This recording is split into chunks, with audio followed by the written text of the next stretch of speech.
Habatus Renungan Harian Anak. Salam Habatus anak-anak, hidup aku bagi Kristus. Mari kita berdoa. Tuhan Allah Bapa kami yang bertata di dalam kerajaan surga, kami mengucap syukur karena Tuhan terus yang memimpin kami, menolong kami untuk kami mau belajar kebenaran firman Tuhan. Kiranya Tuhanlah yang menolong setiap kami yang mengikuti renungan Habatus hari ini, supaya kami mau betul-betul mendengarkan firman Tuhan, sehingga setiap firman yang kami dengarkan bersama-sama ini boleh tersimpan di dalam hati dan pikiran kami, dan boleh kami lakukan di dalam setiap kehidupan kami. Kiranya Roh Kudus-Mu yang menolong kami, memampukan kami yang Tuhan, sehingga berkat Tuhan terus mengalir dalam kehidupan kami. Terima kasih Tuhan Yesus, ampuni dosa dan kesalahan kami. Hanya dalam nama Tuhan Yesus kami sudah berdoa bersyukur. Amin. Halo anak-anak, jumpa lagi dalam renungan Habatus, hidup aku bagi Kristus. Anak-anak, bagaimana jika kamu diperhadapkan dua pilihan? Satu, kamu memilih mengikut Kristus walaupun dijauhi oleh teman-teman kamu. Lalu kedua, kamu tidak memilih Kristus karena kamu merasa malu, takut, bahkan mungkin juga kamu berbohong bahwa kamu bukan pengikut Kristus, sehingga kamu banyak teman yang di luar Kristus. Bahkan ketika kamu di sekolah, kamu dipilih menjadi pemimpin di kelasmu, bahkan sampai di kegiatan-kegiatan yang lainnya. Wah, anak-anak, pilihan yang begitu membuat kamu senang atau kamu merasa bingung. Tetapi setiap orang Kristen harus bisa memilih yang benar, karena ketika kita berdoa, Roh Kudus yang ada di dalam hati kamu yang akan menolong kamu. Seperti pembacaan Alkitab kita hari ini yang diambil dari Daniel 3 ayat 1 sampai 30. Anak-anak dibuka Alkitabnya lalu nanti dibaca semuanya ya. Saya akan menolong untuk membacakan ayat 18. Tetapi seandainya tidak, hendaklah Tuanku mengetahui ya Raja, bahwa kami tidak akan memuja dewa Tuanku dan tidak akan menyembah patung emas yang Tuanku dirikan itu. Anak-anak, Sadrak, Mesak, Abednego adalah orang-orang yang dipakai oleh Tuhan. Mereka tidak tunduk, tidak taat kepada Raja Nebukadnezar. Ketika mereka diperintahkan raja untuk menyembah patung berhala, ya, Sadrak, Mesak, Abednego tidak mau. Mereka hanya tunduk, hanya taat kepada Allah yang mereka sembah. Raja Nebukadnezar marah ketika tahu bahwa ketiga orang Israel dari kerajaan Yehuda ini tidak patuh kepada perintah raja.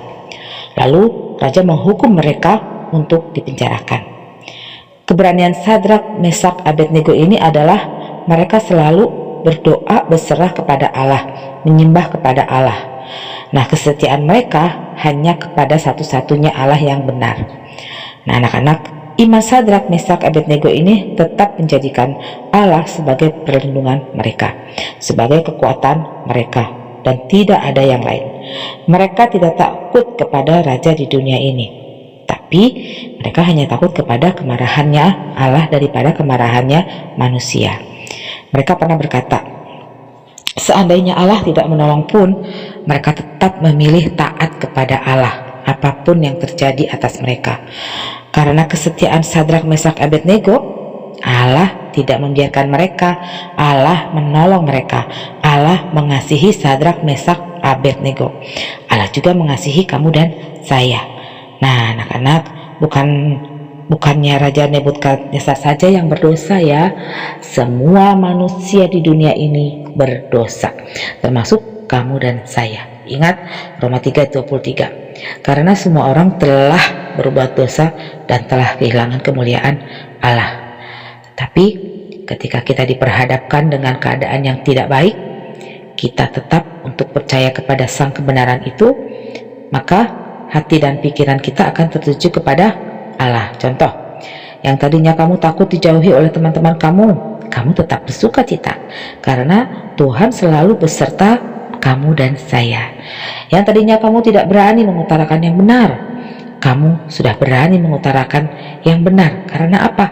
Karena Roh Kudus yang ada di dalam hati kita ini yang menolong dan memampukan kamu dan saya untuk melakukan hal yang benar, yang baik, yang Tuhan mau.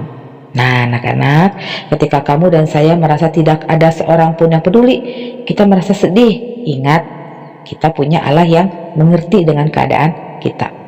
Ketika kita datang kepada Tuhan, kita berdoa, maka Roh Kudus yang akan selalu menolong, menguatkan, memberikan penghiburan kepada kita. Allah begitu mengasihi kamu dan saya dan semua orang di dunia ini. Karena kasih-Nya Allah kepada umat-Nya, Allah Bapa mengutus anaknya yang tunggal untuk datang ke dunia ini, meninggalkan kerajaan surga, untuk sama menjadi serupa dengan manusia. Dia tunduk taat, dia datang dalam kandungan seorang perempuan, menjadi bayi, lahir dan dibungkus dengan kain lampin dan disimpan dalam palungan. Lalu dia memberitakan kabar keselamatan, tetapi dia ditangkap, lalu disiksa, bahkan sampai mati di kayu salib. Itu semua dia lakukan untuk menebus dosa manusia di dunia ini, termasuk dosa kamu dan saya dan semua orang. Nah, bagi mereka yang percaya, ada keselamatan kekal. Pada hari ketiga dia bangkit naik ke surga, hidup kekal selama-lamanya. Kalian tahu siapa dia? Dia adalah Tuhan Yesus Kristus. Nah anak-anak, maukah kamu yang sudah percaya untuk hidup terus bersandar, berserah kepada Tuhan, mengimani bahwa Tuhan Yesus Kristus adalah Tuhan dan Juru Selamat kamu dan saya, sehingga ketika kita melakukan segala sesuatu, semuanya untuk Tuhan. Mau ya anak-anak? Habatus, hidup aku bagi Kristus. Untuk anak-anak yang mau menerima anugerah keselamatan itu, yang mau menerima Tuhan Yesus sebagai satu-satunya jalan keselamatan bagi kamu, Yohanes 14 ayat 6. Kata Yesus kepadanya, "Akulah jalan dan kebenaran dan hidup. Tidak ada seorang pun yang datang kepada Bapa kalau tidak melalui aku." Puji nama Tuhan. Mari kita berdoa. Kami bersyukur Tuhan karena Tuhan yang sudah menolong kami untuk kami terus tunduk, untuk kami terus taat kepada Tuhan.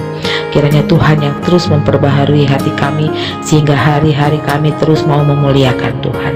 Terima kasih Tuhan, ampuni dosa dan kesalahan kami dalam nama Tuhan Yesus.